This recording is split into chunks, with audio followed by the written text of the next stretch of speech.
Psicología educativa, un punto de vista cognitivo. Eh, Vamos a abordar el capítulo 6 del libro de David Ausubel, que se relaciona con el desarrollo cognitivo y la disposición. Somos los alumnos del sexto semestre de la licenciatura de telesecundaria en mixto. Los integrantes de este equipo somos Carla Edith Sariñán González, Carlos Armando Hernández Salazar y un servidor, Gabriel Alejandro López Lozano. En esta exposición, los puntos importantes a eh, tomar en cuenta son los siguientes. Según David Ausubel y todos los autores que se manejan en esta obra, hablan de que el desarrollo cognitivo es la capacidad del procesamiento y almacenamiento de la información del ser humano. Estas capacidades cambian en función a la edad y la experiencia y también responden a los estímulos externos que pueda tener un individuo. Estos estímulos externos pueden ser llamados prontitud o disposición e influyen en el desarrollo de las habilidades del desarrollo cognitivo. La prontitud o disposición es ejemplificada de manera muy simple en este capítulo del libro. David Ausubel nos dice que se separa por etapas, en la cual la primera etapa, la prontitud de disposición, se muestra a través de la adecuación del equipo de procesamiento para afrontar las demandas de cierta tarea de aprendizaje cognitivo. En este caso, el equipo de procesamiento es el cerebro, es esa parte emocional, es esa parte mental, es esa parte eh, cognitiva que a lo mejor no se va a poder ver de manera real. Sin embargo, se va a poder observar en la forma en cómo la persona tiene una mejor manera de resolver los problemas. La segunda etapa de la prontitud o la disposición se refleja en las diferencias individuales, como son la edad de la persona, el potencial genético y los antecedentes educativos. Esto relacionado con la disposición de sus conocimientos en cuanto al desarrollo cognitivo, aprendizajes previos, saberes previos y estímulos previos que el alumno haya desarrollado a partir de su vida o que el individuo ha desarrollado a partir de su vida para poder resolver los problemas que se le presenten. La tercera etapa está relacionada con la maduración y el aprendizaje que contribuye a determinar el desarrollo del individuo. Durante el capítulo se observan distintas situaciones en las cuales un individuo puede tener una mayor capacidad intelectual, hablando de las pruebas de coeficiente intelectual, y otras personas que debido a sus rasgos culturales, a sus rasgos incluso genéticos o al contexto donde se desarrollan, pueden tener tanto altas o bajas en cuanto a esa media del coeficiente intelectual. ¿Por qué? Porque no han tenido esos estímulos necesarios que les permiten o les facilitan tener un desarrollo cognitivo mayor. La cuarta etapa nos habla de una falta de maduración en el individuo y esta justifica la falta de prontitud o disposición. Esto lo podremos simplificar en una frase. Cuando el alumno no está listo, el maestro se puede parar de cabeza y al final de cuentas pues el niño no va a aprender nada. Es necesario tomar esto en cuenta antes de empezar a trabajar con un niño.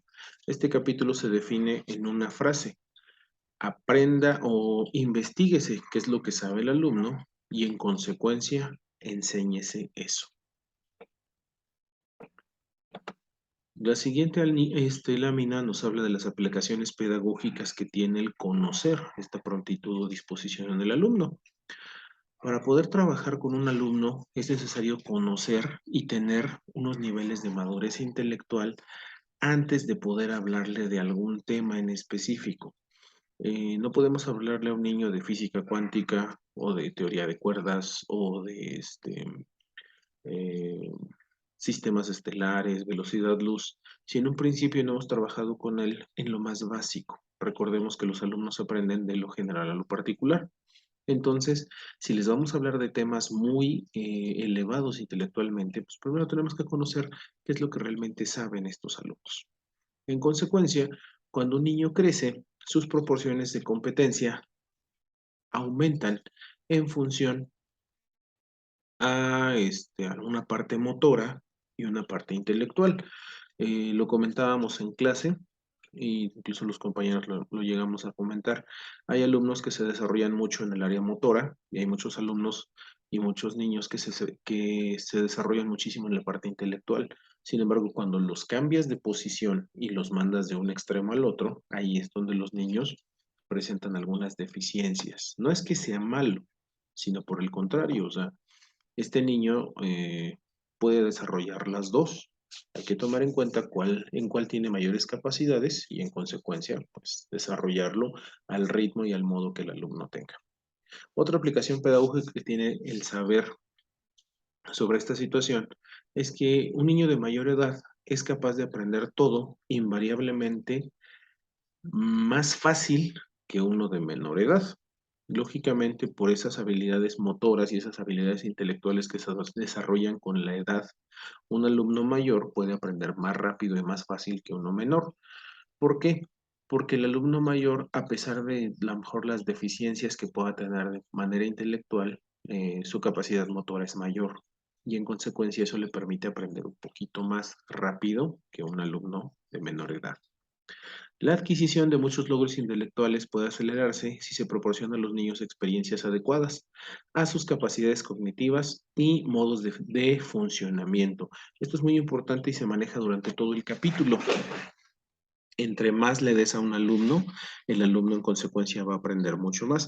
Sin embargo, hay que tomar en cuenta las habilidades previas que tenga el alumno, es decir, esta disposición de conocimientos que le permita desarrollarse en consecuencia a los conocimientos nuevos. Cuando usas un enfoque intuitivo, un niño de primaria puede aprender ciencias y matemáticas difíciles si se les enseña bajo el enfoque adecuado. Aquí pues, habría que tomar en cuenta la situación de si es necesario o si el alumno está preparado para aprender sobre ese tema. Y eso ya depende del profesor y depende también del niño. En este caso, el libro, el capítulo 6, nos habla en un capítulo sobre el aprendizaje diferido y prematuro.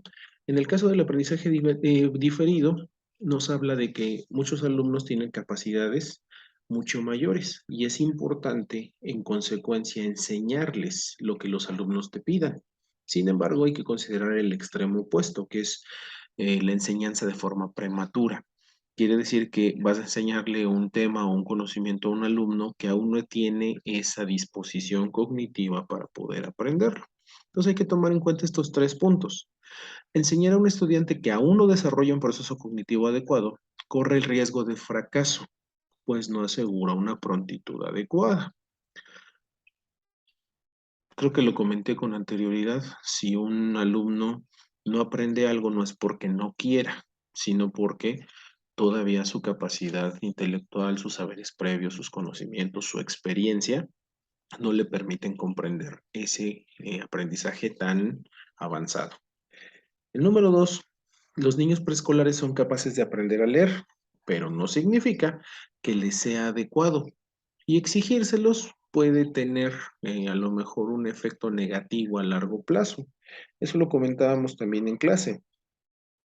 Los alumnos eh, pueden aprender a leer y escribir. Sin embargo, en la edad preescolar, lo más importante que deben aprender son habilidades sociales, habilidades emocionales, compartir, eh, lo que es la parte de los hábitos que va a permitir que este niño se desarrolle en consecuencia para los niveles superiores de primaria y secundaria, donde las habilidades de comunicación, las habilidades de participación y las habilidades de trabajo en equipo le serían más favorables para aprender en consecuencia. Y el punto número tres en esta parte es que el punto decisivo que se localiza en este aprendizaje diferido y prematuro, se localiza en el hecho de que si lo que va a aprender el alumno contribuye con su desarrollo cognitivo o es un mero capricho.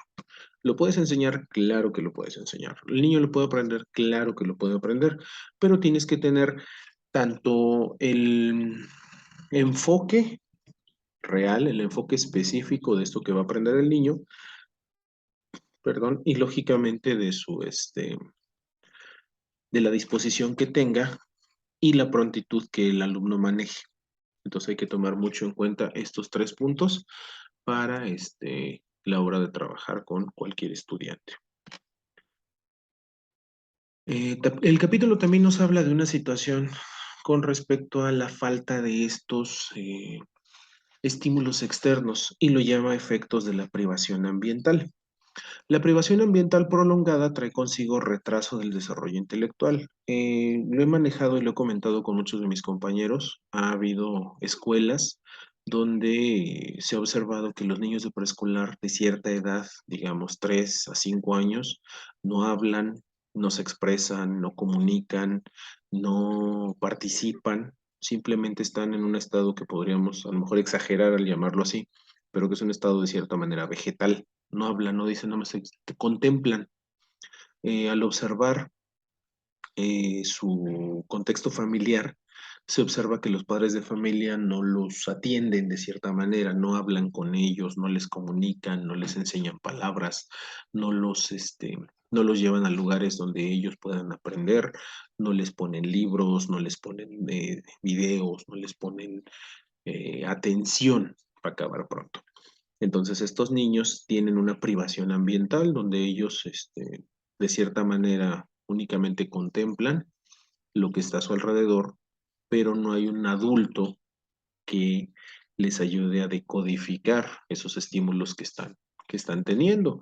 A lo mejor al alumno se le hace bonito, al niño se le hace algo bonito, se le hace algo feo, pero no puede o no tiene el conocimiento del adulto para decirle de qué forma expresarse.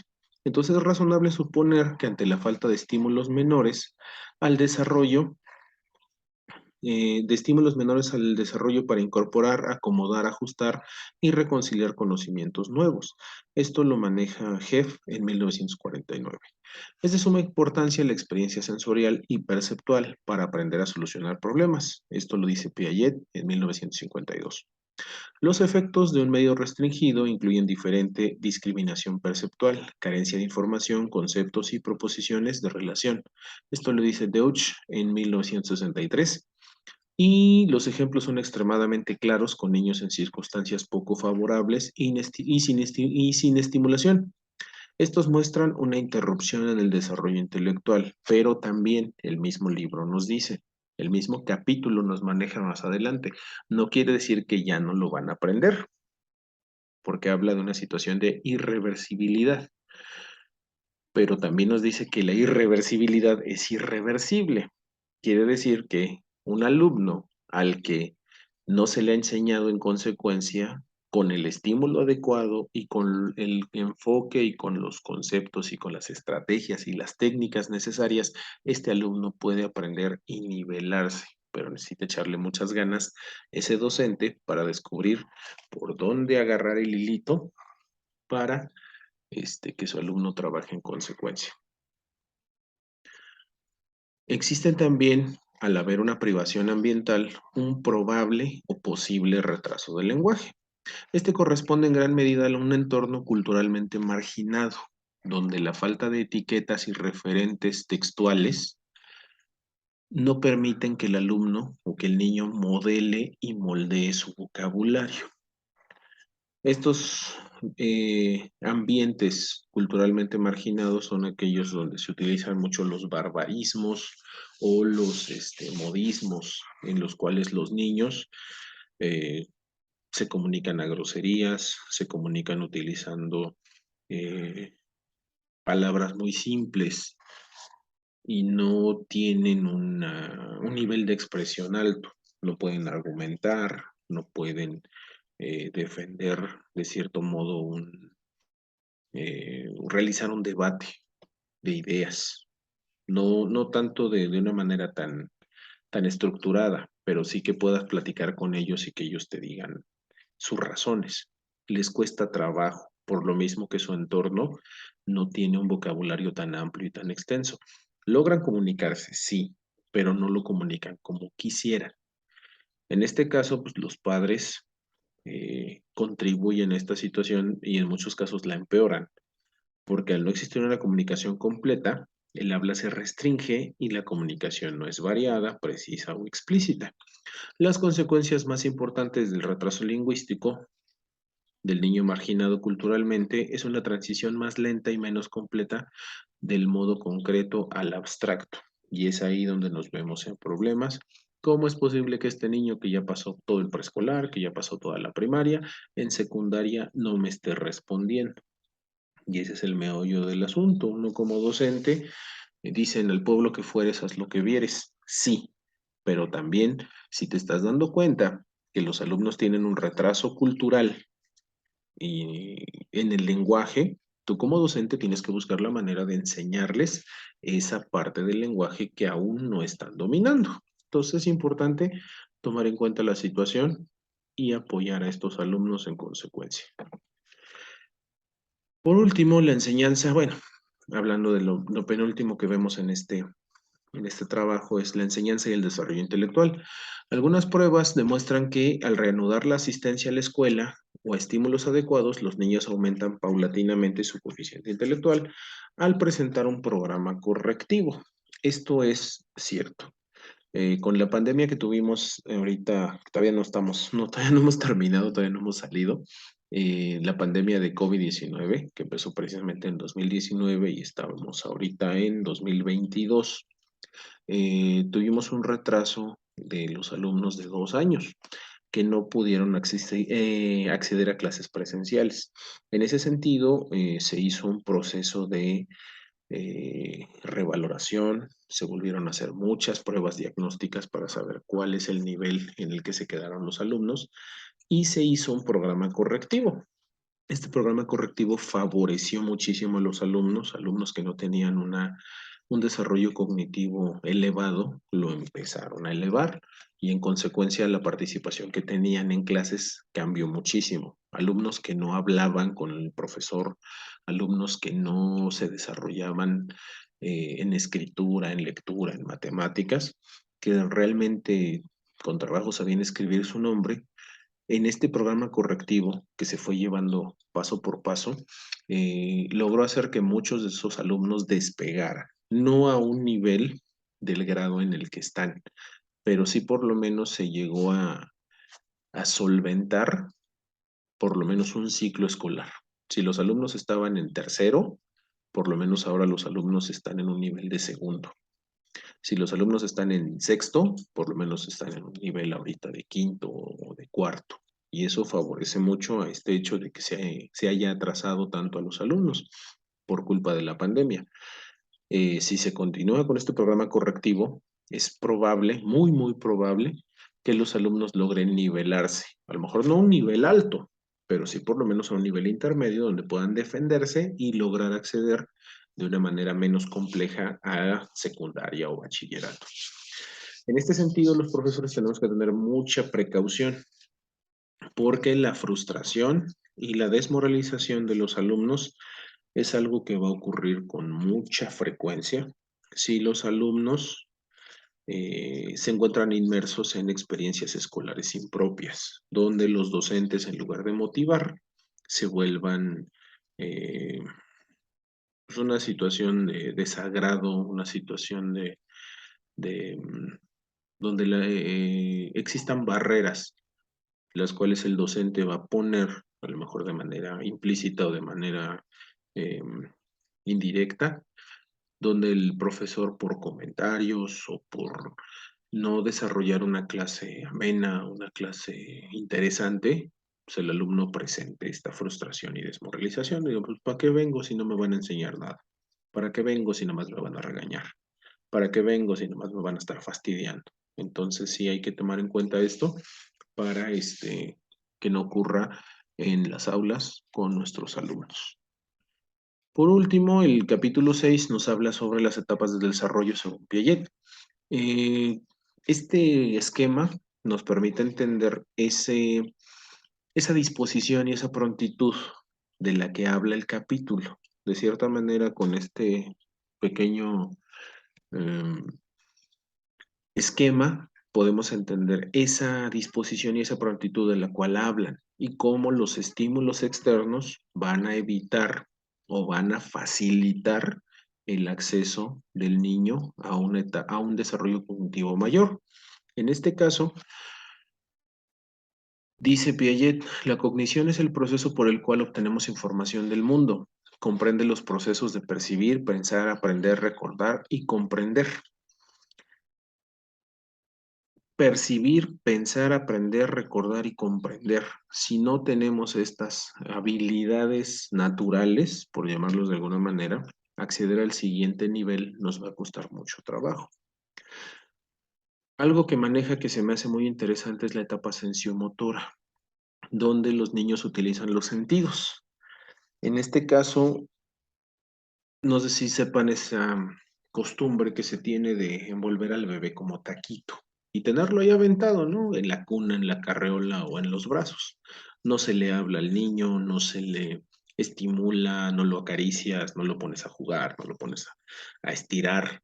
Entonces el niño se queda en ese estado que podríamos llamar larvario, ¿no? Al estar enredado en su capullito, el niño no tiene estímulos externos, simplemente siente frío, calor, hambre, pipí, popó y tan tan. Sin embargo, un niño al cual se le dan estímulos, se le presentan juguetes, se le habla, se juega con él, se le hace este movimiento físico. Sabemos que no puede hacer gimnasia, ¿verdad? Pero que una matrogimnasia, como la llaman, de que se estimula al niño, de que se juegue con él, de que se le presenten pelotas, que se le presenten diversos juguetes, texturas, aromas, a lo mejor sabores que el niño pueda distinguir, van a desarrollar o van a permitir que este niño tenga un desarrollo cognitivo mucho mayor que un niño el que nomás tienes acostado sin hacer nada. Ya para el preoperacional, que es de los 2 a los 6 años, todo toda esa estimulación que tuvo en los años anteriores va a permitir que el niño empiece a desarrollar más habilidades cognitivas. Sin embargo, sus habilidades sociales son las que apenas van a empezar a desarrollarse. El niño no entiende que debe compartir, el niño no entiende que hay más personas en el mundo, el niño no entiende que la sociedad funciona en una manera en la que hay que compartir. Y en esta edad los niños son egocéntricos, piensan que el mundo es suyo y que tienen derecho a todo, ¿no? Entonces, sí, es cierto. Sin embargo, pues la sociedad no te va a permitir que hagas las cosas como tú quieras, ¿no? Entonces, como adultos, nosotros tenemos que entender esta parte y lograr que los niños sí sean egocéntricos, pero de poquito en poquito irles bajando esa parte de mío y no te lo presto, ¿no? Ya para los 7 a los 12 años, el niño entiende y aplica operaciones lógicas o principios que le ayudan a interpretar las experiencias objetivas y racionalmente en lugar de intuitivamente. El niño ya va a empezar a pensar, ¿cómo voy a resolver este problema? Gracias a todas esas experiencias previas. Si no tiene experiencias previas, el niño no va a saber cómo resolverlas. Por eso es tan importante que sumerjamos a los alumnos y a los niños en situaciones y en experiencias que les permitan resolver problemas. Ya para los 12 años, que es la etapa de las experiencias, las operaciones formales, perdón, el adolescente o adulto es capaz de pensar sobre las abstracciones y conceptos hipotéticos. Es capaz de especular sobre lo real y lo posible. Alcanzar este nivel es muy, pero muy complejo.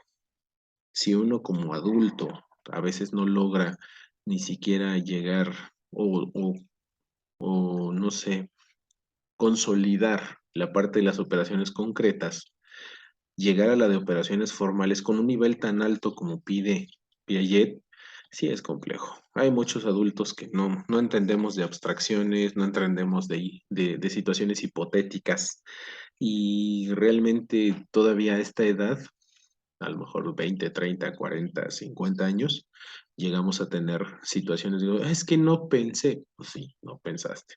Entonces, hay que tomar en cuenta esto y darnos cuenta que si no existe esta eh, disposición de conocimientos, esta disposición de etapas, va a ser muy complejo que logremos tener un desarrollo cognitivo completo, tal y como lo piden estos autores.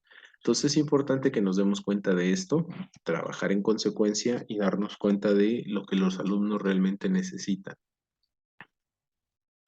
Por mi parte sería todo. Les agradezco muchísimo. Saludos y que tengan buen día.